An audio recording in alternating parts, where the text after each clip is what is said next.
Exam में total question कितने आने वाले हैं, एक बार बोलें। टोटल क्वेश्चन के बारे में आप सभी जानते होंगे कि जी टोटल क्वेश्चन 80 क्वेश्चन आने हैं भैया। 80 क्वेश्चन में से जो 20 क्वेश्चन है वो हिंदी के होंगे, ठीक है। 20 क्वेश्चन आपके जीएस के होंगे, 20 क्वेश्चन रीजनिंग के और 20 मैथ के होंगे, इतना सब लोग जानते होंगे, ठीक है। तो ये जो 20 क्वेश्चन हिंदी के होंगे, आप इसमें हिंदी भी चुन सकते हैं और इंग्लिश भी, जो जिस लैंग्वेज में कंफर्ट हो। मैं सिर्फ एक प्रॉमिस कर सकता हूं कि अगर आप सारे लोग हिंदी चुन लें जिन्होंने हिंदी पढ़ी भी नहीं है कभी, सीबीएसई बोर्ड के बच्चे हों चाहे इंग्लिश मीडियम से पढ़े हों, किसी भी मीडियम से आप पढ़े हैं, अगर आप हिंदी बोलना मात्र जानते हैं, यानी आप अपनी बोलचाल में, जैसे कुछ भी छात्र हमारा अदर स्टेट महाराष्ट्र के छात्रों की मैं बात करूं, या फिर दोस्त मैं पश्चिम बंगाल के छात्रों की बात करूं, या नॉर्थ ईस्ट के अपने छात्रों की बात करूं, अगर आप हिंदी थोड़ा बहुत जानते हैं तो आप हिंदी चुन लीजिए। ये 20 प्रश्नों की एक जिम्मेदारी आपकी मैं लेता हूं कि आप बेहतरीन स्कोर करके आओगे और आप 20 स्कोर हिंदी में करके आएंगे। और ऐसा भी नहीं होगा दोस्त कि हम बहुत विशाल पढ़ेंगे, बहुत विस्तृत पढ़ेंगे। मैं आपको चुनिंदा चीज़ें पढ़ाऊंगा, बहुत सेलेक्टेड चुनी हुई चीज़ें मैं आपको पढ़ाऊंगा और उन्हीं के द्वारा आप परीक्षा में करके आएंगे। क्योंकि दोस्त सबसे महत्वपूर्ण बात यह होती है कि आप बहुत विस्तृत पढ़ के, यानी बहुत सारा पढ़ के और एग्जाम करके आओ, और एक है कि सेलेक्टेड पढ़ के एग्जाम में फुल स्कोर करके आओ। ये एक अच्छे टीचर और एक अच्छे स्टूडेंट दोनों की ही पहचान होती है। तो हम उसी मॉडल पर काम कर रहे होंगे, ठीक है।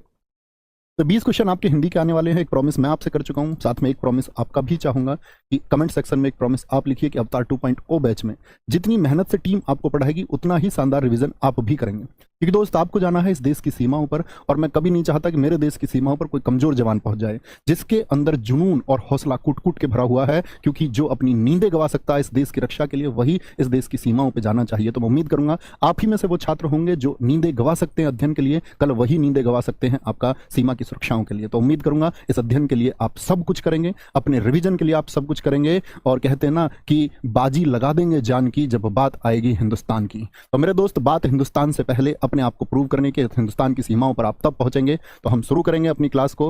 मैं आपको बता देता हूं दोस्त क्या किस चैप्टर से कितने क्वेश्चन पूछे गए हैं आपका पिछले वर्षों में और क्या पूछा जा सकता है। तो सबसे पहली बात करते हैं संज्ञा, सर्वनाम, क्रिया, विशेषण और अव्यय, यानी संज्ञा से लेकर के अव्यय तक। आप जानते हैं हर सेट में दोस्त प्रश्न डाला गया, और ऐसा हो सकता है पिछली बार तो किसी किसी सेट में 2 क्वेश्चन डाले गए, इस बार ऐसा हो सकता है कि आपको देखने को मिले कि प्रश्नों की संख्या बढ़ सकती है। क्योंकि पिछली बार तो इसका अंदेशा ही नहीं था किसी को, तो एक बार कभी आयोग शामिल कर देता है तो प्रश्नों की संख्या बढ़ा सकता हो सकता है इस बार आपको 2 से 3 प्रश्न देखने को मिले। एक तो सबसे पहले हम इसी क्रम में पढ़ रहे होंगे, एक एक दिन की ये क्लास होंगी, ठीक है। एक एक दिन की, एक दिन में मैं संज्ञा आपको समझा दूंगा और कभी आप प्रश्न गलत नहीं करोगे। एक दिन में सर्वनाम, एक दिन में क्रिया, एक दिन में विशेषण, ठीक है। और आपका हो सकता है अव्यय में 2 दिन लग जाए। फिर आपका वर्तनी, लगभग 2 क्लास इसकी होंगी और हम वर्तनी समझ लेंगे। वाक्य शुद्धि त्रुटि 2 क्लास होंगी। रिक्त स्थानों की पूर्ति भाई साहब 1 क्लास में मात्र, ठीक है। मुहावरे के लिए 2 कक्षाएं हो सकती हैं क्योंकि ये आपके याद करने की चीज होगी, हालांकि मैं रिलेट करके आपको याद कराऊंगा इसमें। विलोम शब्द देखिए, विलोम शब्द आपका 1 से 2 प्रश्न, पर्यायवाची 1 से 2 प्रश्न, प्रतिस्थापन कि इसकी जगह हम क्या रखें, ओके। और वाक्यांश के लिए एक शब्द की बहुत सारा शब्द लिखा होगा आपका, बोल देगा दोपहर के बाद का समय, तो अनेक शब्दों के लिए एक शब्द भी इसको हम कहते हैं।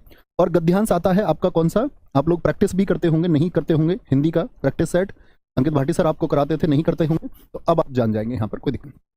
यानी कि फिल इन द ब्लैंक्स होंगे, इतनी बात समझिए। एक खाली जगह होगी गद्यांश में, वो भरनी होगी, 4 ऑप्शन होंगे, 4 विकल्प हमारे पास होंगे। और अगर मैं बात करूं इन 20 प्रश्नों में से लगभग 10 क्वेश्चन तो आपके खाली स्थान के ही रहने हैं। यहाँ 5 क्वेश्चन खाली स्थान, पिछली बार तो प्रतिस्थापन के प्रश्न सारे जीडी ने खाली स्थान में पूछे हैं आपका, इवन विलोम शब्द तक के प्रश्न खाली स्थान में पूछ लिए हैं, और रिक्त स्थान तो है ही भैया। तो 10 से 12 प्रश्न तो आपके रिक्त